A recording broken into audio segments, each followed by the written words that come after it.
Welcome to A Conversation with a Community Leader. I'm your host, Cary Bozeman, and this program is being sponsored by Bremerton-Kitsap, a program that supports and educates people who want to be in leadership roles in our community. And my guest today is Jim Rothlin, who's truly a community leader. Jim's the director of the Port of Bremerton. And Jim and I are well acquainted, as I'm also a port commissioner, so I know a little bit about what to ask him today. So we're going to have a good conversation. Jim, good to have you here. Hey, Cary, it's going to be a little difficult for me to say something that's not true. Since No, yeah, you wouldn't do that. You gonna be wouldn't hard do to put- that anyway, Yeah. Jim. But I'm hoping today that people learn a lot more about ports, and specifically the Port of Bremerton. I think ports are misunderstood in our community and maybe across the state. Across the state, I think we have over 70 ports, if I'm not mistaken, That's right? right. Around 70 Yep. ports. The biggest port being the Port of Seattle, where they have the airport and the huge industrial area. But there are a lot of other ports, and matter of fact, how many in Kitsap County alone? 12. There are 12 ports in Kitsap County. Yeah. That might be more ports in one county than any other Yes, county. right. That's You're right. interesting to how that got to be. So why don't we, Jim, start out like I usually do, finding out a little bit about who you are, where you're from, where you went to school, Okay. about your parents, a little bit about your background. Sure. Grew up a farm kid, not far from here, south of Olympia, in a town called Chehalis. Oh, yeah.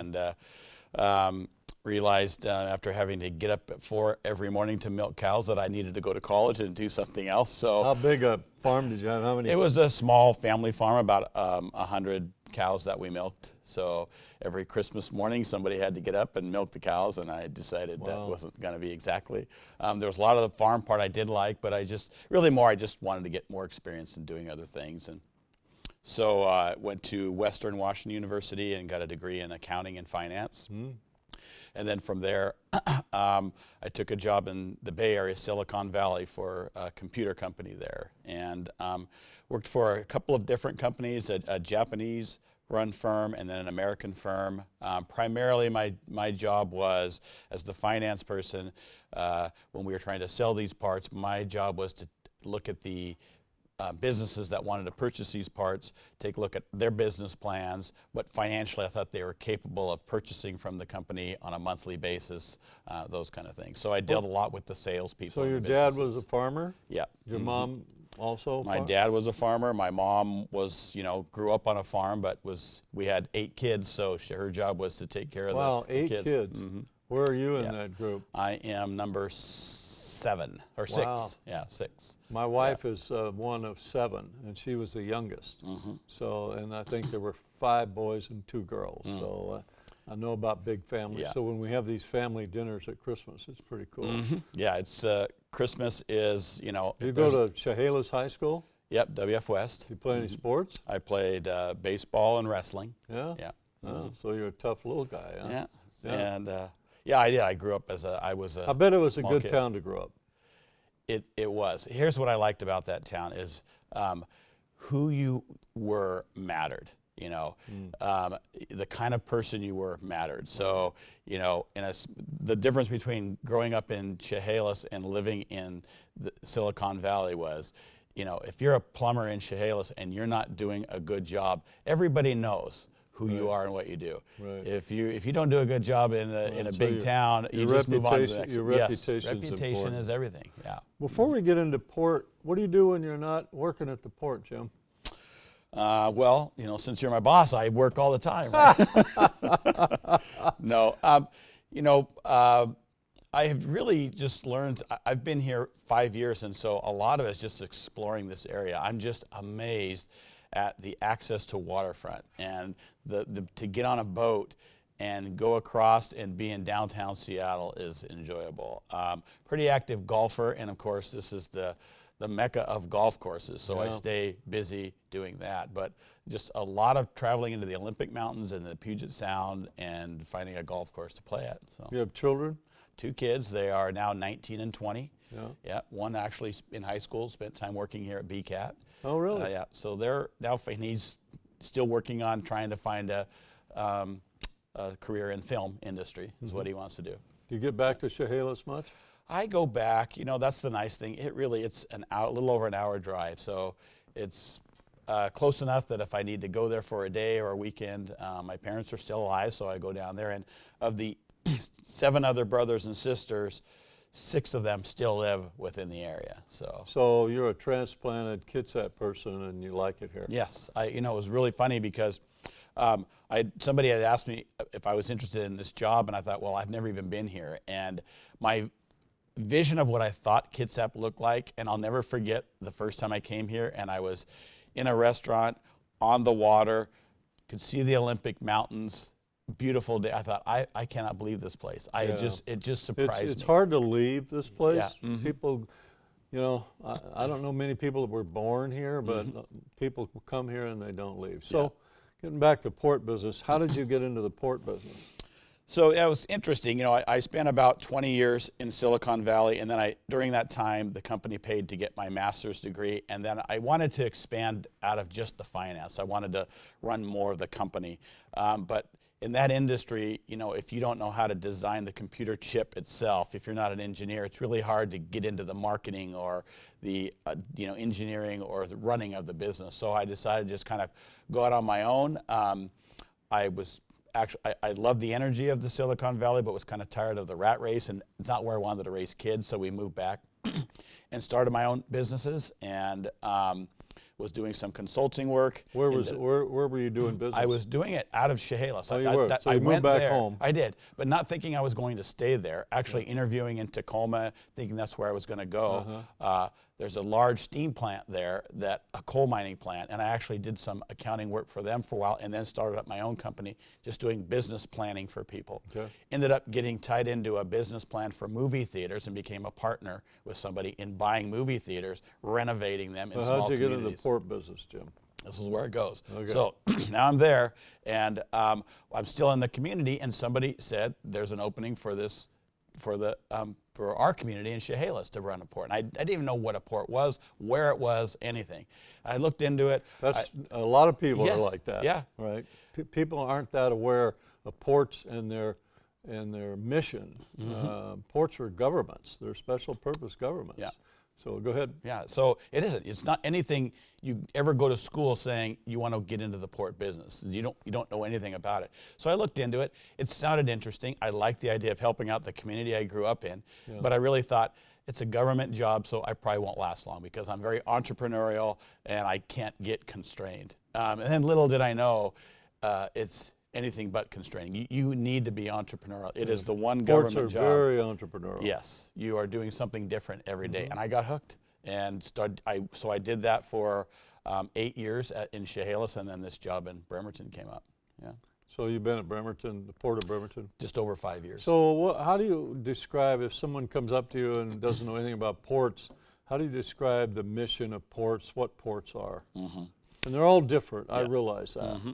Yeah. I mean, that's kind of the interesting part about ports is almost every port in the state does something different. Yes, right, because people think ports mean water. There are a lot of ports out that don't even own or are near a body of water. So it can be land, it can be air, it can be water. So usually, because I get that question a lot, the easiest way to answer that is, our job is to do 2 things. It's to bring jobs into the community. So we go out and we develop infrastructure so that we can go out and recruit businesses to move into the community and bring jobs to the community. And it's also to create a better quality of life so that when we're recruiting these people, they have a place that they want to live as well as a place they want to work. And every port spends different amounts of time because we can get into tourism. Ports are allowed to do that. So it just depends on each port. You mean ports have certain authority. Cities have certain authority, ports have certain authority. They're different. Tourism is one authority. A port could actually build a hotel. Yes, which is very unusual. unusual. Your port could build a hotel. Right. Yes, and of course, we're involved in one now. Right. But it is interesting the wide variety of things we can do as long as it centers around economic development. They've allowed ports to do these things. So ports were created as economic development authorities to try to create jobs and improve the economy. Would that be fair Yeah. statement? Yeah, in fact, the very first port, the way it was created was back when people were delivering goods by water, the What landowners. was the very first port? The first one was Port of Grays Harbor. Really? Yeah. And Still there, still still big, there. doing Yeah, a good well job. over 100 years old. And the Port of Bremerton is probably the fourth oldest port. Really? Yeah. I think we're over 100 years old, aren't Yep. we? Yeah. Yeah. And started out with a little bitty airport, as Yeah. I recall. Yeah. There's still some pictures in your office. A bunch of volunteers out there digging the airport and flying those old biplanes out there in 1930 something. Yeah. Yeah. So But to go back, so the first port came when people were delivering goods, and because the landowners owned the property, the landowners were charging a lot of money, and so these people weren't bringing the goods into certain ports because they couldn't find it. So they came in, and the government decided they were going to allow the community to buy the property from the landowners so that they could allow a freer trade. And that's how it all started. yeah. And you're speaking of freer trade. The Port of Bremerton's in a what do we call it? The Foreign trade zone. foreign trade zone. What does that mean? That's just another tool that we use. So if somebody wants to ship goods in or out of our port, and they're within our land, we're in a foreign trade zone, allows them to do that and either defer or to lower or completely eliminate the duty taxes coming in and out of there. So for some companies, that's a big deal. Saves them money. Yes. Yeah. Yes. You know, people ask me all the time because on the front of the building of the port at your office, it says Port of Bremerton International Airport. How is it called an international airport? I don't remember they made the change. I don't think it's international. I think it's a national. Bremerton National Airport. Yeah, Bremerton National Airport. Yeah, that's and right. they made that change. I can't tell you the details of what it was, but I think part of it was just a marketing thing as well to allow people to understand this is not just a local general aviation So the airport. Port of Bremerton actually centered around in the beginning the airport, Yes. right? Yes. So let's talk about the airport a little bit. Let's describe the airport and what it does now. Okay. So the airport, it's about a 6,000-foot runway. And for people who don't know, that's a pretty good sized runway. You can land a 737 Yes. jet on that Yeah. runway. You can right? land up to a 737. You can. Yep. Yeah, it's about 6,400 feet right now. We have the ability to expand it about another 1,000 feet, but there's just a lot of legal implications to make that happen, and a lot of requirements to do that. At this point, we don't have a specific need, but we're always open to the idea. We've got land reserved to do that in case we need to.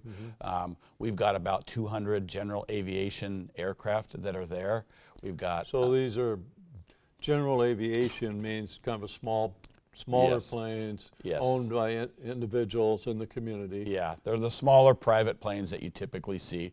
Right. We've got 7 corporate hangars, so we do have people So who... you have 200 hangars that people rent, Yes, about 180. and as I remember, there's a waiting list to get in, right? Yes. So there's a lot of people out there flying private airplanes. Yes, and in fact, that's one of our things is we're looking to, we're building infrastructure so we could put more hangars in, another 30 hangars or so. So is there look like an uptick in interest in private jets?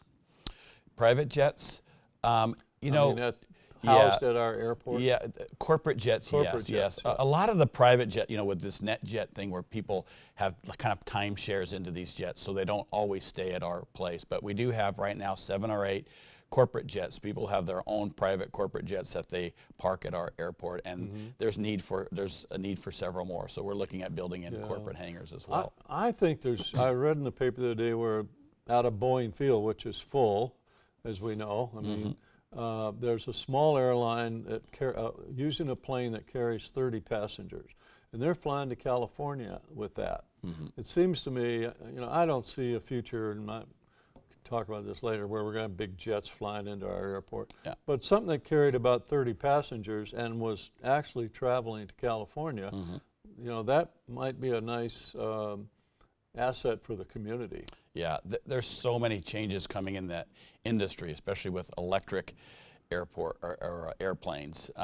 There's even drones, giant drones that could, could 4 or 5 people and come up just like a helicopter and then come down and land. Right. So we're really watching that. Our airport director is heavily involved in all of those types of committees to find out where the direction is, because that's the important thing is, you're right. You never know what can happen here, but what we really want to keep an eye on is that electric, because we're located in a great spot. Because the thing about the electric airplane, it's only going to go so far. Are they flying electric airplanes yet? Oh, they are?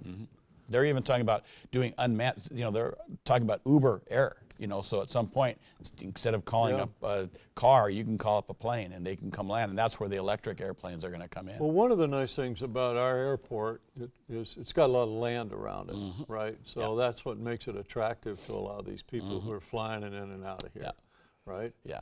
And then it's got the restaurant, Yes. which is the reputation of the best fish and chips. Yes. I mean, I've heard stories where people come in here and land just to eat at the That's exactly right. At the restaurant. I bet you I see it every day. People come in and fly in for lunch because a lot of these pilots, they're just doing it for fun, and so they're looking for a place to go. When you land, if you don't have a car, you got to find things to do around there. So many times people come in, have lunch, and take off. But one of the dynamics about regional airports is right now, it's pretty clear. I mean, I saw a study the other day where the use of the seats and cargo expectation in the next 20, 25 years is almost going to double for Puget Sound. In other words, there's going to be a bigger demand. And SeaTac is pretty much locked in full, right? Yep. They're not going to build another runway at SeaTac. And Boeing Field's full. So there's some regional studies going on, and I know some of your people are involved about how they're going to handle this additional traffic in the next 25, 30 years. Yes. So they're in California, like when San Francisco got so busy, they started going to San Jose. And in Los Angeles, they go to John Wayne or some of these other regional airports. Yeah. So it'll be interesting to see in the next 4 or 5 years what they come up with as a plan to deal with this need for more airports. Yeah. Of course, you've seen Payne Field is one where they've opened, and that's gotten really busy. Alaska's flying out of Payne Field. Yeah, they're just busy as can be. And so there's a couple of studies going on. One of them is to try and determine what is going to be the future of commercial airlines and what is their needs going to be. And then the other study is, okay, Washington, now that you know that, how are you going to put in the infrastructure to make it happen? And which airports? And we don't have a tower or anything like that, Right, so we have limitation on what can come in there. Yeah. I know that, Jim, I know the airport really has 3 businesses. They have the airport, which we're talking about, and they have a big industrial park, which I want to talk about next. And you have the 2 big marinas, the Bremerton Marina and the Port Orchard Marina. Yeah. So let's go across the street to the industrial park. The Port of Bremerton owns about 1,700, yep. 1,700 acres, which makes it a very big port in terms of ground. Yes. And we have this industrial park across the street. Let's talk a little bit about that. Okay. How many companies, who's in there? What's the future of that industrial park in terms of job creation? Yeah, and for most ports, that is kind of the bread and butter of what you're trying to do, because that's where you're going to bring the jobs in. That's job creation. Yes, that's where it happens at. It's job creation. It creates cash flow for the port, because our goal is we don't want to be subsidized if we don't have to. And so the more revenue we can create, the better. And that's where it all kind of happens. So we have a industrial park that when I started there about 5 years ago, we had about 3,500 about 35 tenants, and we had about 900 jobs there. And so in just 5 years, we've doubled that to about 60 to 70 tenants. Wow. And we've got almost 2,500 people employed in that industrial park. So there's over 60 companies that operate out of our industrial park. Yes. And they're employing over 2,500 people. Right. That's something that a lot of people don't know. No, they don't. That's a major employment center. Yeah. Because this port's in the city of Bremerton, right? Right. And so that, if you take the shipyard out of the equation, the Port of Bremerton is probably the biggest employment center in the city of Bremerton. Right. By far. Who are some of the companies and what are they doing there? Yeah, it's a range of things. We go from anywhere from a guy who imports specific wood so he can build violins, to companies that are building jet engines for space shuttles to take up into the air. So it ranges from everywhere. We've got a lot of companies who are in one way or another connected to the shipyard. General Dynamics does work there through electric boats, and they work with the nuclear submarine base. I'd say probably half the companies within the industrial park do some kind of work at the shipyard as well as other places. And that's going to grow because the shipyard, as I understand it, is going to be receiving a lot of money, federal money, to upgrade the shipyard. Yeah. So the people who are going to be working on that are going to need a place to operate out of. Yes. And my guess is they're going to be interested in our industrial park. Yes. And that's where, entrepreneurial kicks in here, because 5 years ago we were struggling to fill buildings and find people and trying to figure out, do we need to lower our rates for the tenants so they can afford it? And now we're in a position, we got every building that's full. And now we got to think about, how are we going to handle this new growth that comes? And we get approached every day by a new type of industry that, sometimes it's a pie in the sky type of thing, but you never know. And as soon as that takes off, are we prepared to change the 1,700 acres into something different? We're working with the Navy right now about commuting their employees by a rail. The Navy shipyard owns a rail line that the port uses as well for tenants, and now they're trying to think, is it possible to use that as a commuter rail so that so that people would they have a park and ride out somewhere? Yeah, it hasn't gotten that far, but they're just right now trying to find, is it even feasible? So the talk is just beginning. I've always thought maybe having a park and ride out in that area, because that highway coming in from Belfair is getting pretty clogged up. Yeah. So having some kind of transportation system other than one person in one car going down that Belfair highway would really be helpful. Yeah. Your most famous tenant is Safe Boats. Yeah, right? And that's such a great story, because that literally is someone who started building boats out of his garage. Yeah. And he told me, the reason I was building this, because I was trying to figure out how to build a boat that wouldn't sink. Because being out in the Puget Sound, it's dangerous out there, and every boat has certain things. So he was trying to. That was his goal, and then he turned that little business. That's why I call it Safe Boats. Yeah, exactly.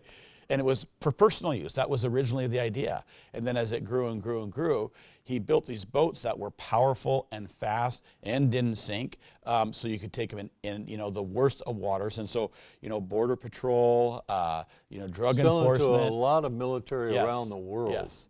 Right? Yes, and so it changed into a very structurally sturdy boat that did not sink and was very fast. But you're right. That's the kind of story that happens at ports. A couple people have an idea. They rent some space from us. They start out with 4 employees, and today they have what, 350 employees? Yep. All good, well-paid, spending their paychecks in the community. Good paying, good benefit jobs, and that's what's happening out at the port. What a couple other companies you might, and the port now for the first time, I think, is because the building, you're all full, you're actually building some new manufacturing buildings, right? Yeah, and it's not typical for a port to build what they call a speculative building, because you don't want to build before something. It's leased. Yes, because you don't know how long it's going to take. Usually, you try to find the user, but because we are so full and we wanted the private sector to do it. They weren't interested as well, so we said, okay, well, we'll build it unless somebody else wants to. And Cary, we're in the design phase right now, and we've already got it leased to a company. Yeah. I mean, it's incredible what's going on. We're literally 5 years ago. We're just trying to maintain and trying to get people in there. I assume we have plenty of land in there to build a few more buildings, Yeah. right? So these buildings are 10 to 20,000 square feet. Is that the market? It seems to be, 10 to, I would say 10 to 30, and then usually some kind of a laydown yard, because a lot of these people, because they're doing work out at the shipyard, there's no room at the shipyard to put their product. So they'll usually want to build it there, keep it there temporarily until they can bring it in. We're seeing a lot of that. Let's talk, well, that's a great story, and I think it's only going to get better. Let's talk a little bit about the proposed racetrack, which is, the history on this racetrack is about 7 years ago, people came to the port and said, we'd like to lease some land, and we have this proposal for this kind of a racetrack, kind of an international thing, racetrack. And the port leased them this land. How much is it? How many? About 230 acres. 230 acres. Well, so a significant piece of our property. And it's been a long time and the capital, as I understand it, for this racetrack hasn't been raised, so they haven't moved forward with construction. But let us know what the status of this is now. It's a little more background. So if you remember, the racing started because of that second runway that got decommissioned, and so they've been racing. We've always on that. had racing at the port, drag racing. Yes, of at some the kind. port on an old runway. Right. So what's 30 years? 50 is what they're telling me. Yeah. 50 years we've had racing out there? Okay. So what's going on is the port is starting to develop in that area. So seeing what was happening, we went to them and said, look, we don't want to, we're going to need that property to develop and in order to bring more business in. So you need to start thinking about where else you want to go. So they found a piece of property that right now is probably the last property we would use for development because of the terrain in it. But for them, it was good for racing. The ground probably wasn't suited to build buildings on, but it might be suited for this. Okay, I want to skip. We're running out of time, Jim. This is sorry. Yes. I want to skip to the two other big projects. Is the boat business we're in. We have two marinas. A little bit about just real quickly. As I understand it, and I know, both marinas are full. Yes. Right? Yep. We have a waiting list for both marinas. Yep. And so that part of our business looks like it's doing well. Yeah, and it's another great story of 5 years ago, we were 40% capacity at that Bremerton Marina. We knew we had a jewel. We just needed to get the word out. And at the same time, the economy gets better, and the next thing you know, 100% capacity. When you go to Anthony's and you sit there and you have a cup of coffee or dinner, it's wonderful to look out there and those beautiful marinas. They're a big part of downtown Port Orchard and a big part of the economy of downtown Bremerton.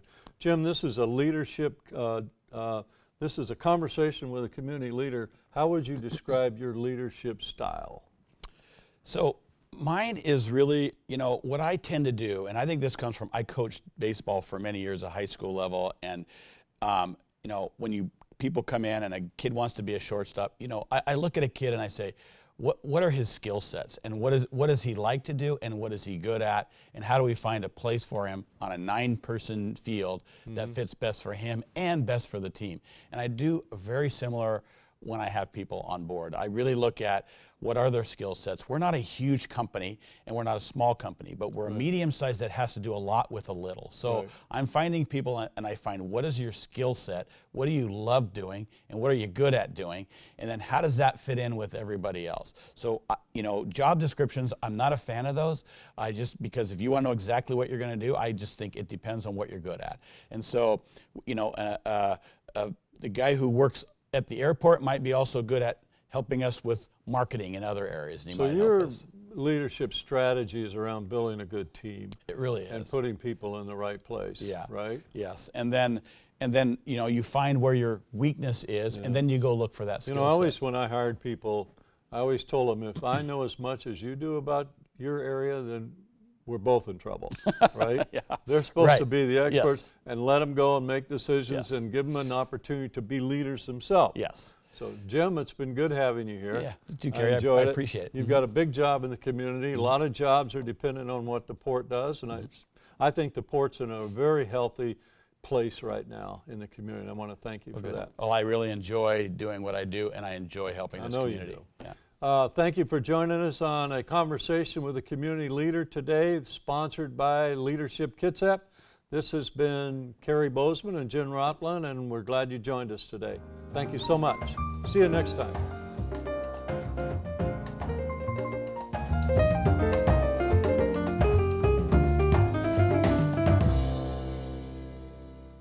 Leadership Kitsap is our community's civic leadership program. Leadership Kitsap fosters and empowers educated, prepared, and engaged community leaders. For over 25 years, we have cultivated leaders that work collaboratively to create positive change, dedicated to making our community a better place to work and live. We expose our class to Kitsap's leaders across public, private, and nonprofit sectors. We're happy to bring many of the conversations with these leaders to you. Strong leaders build strong communities.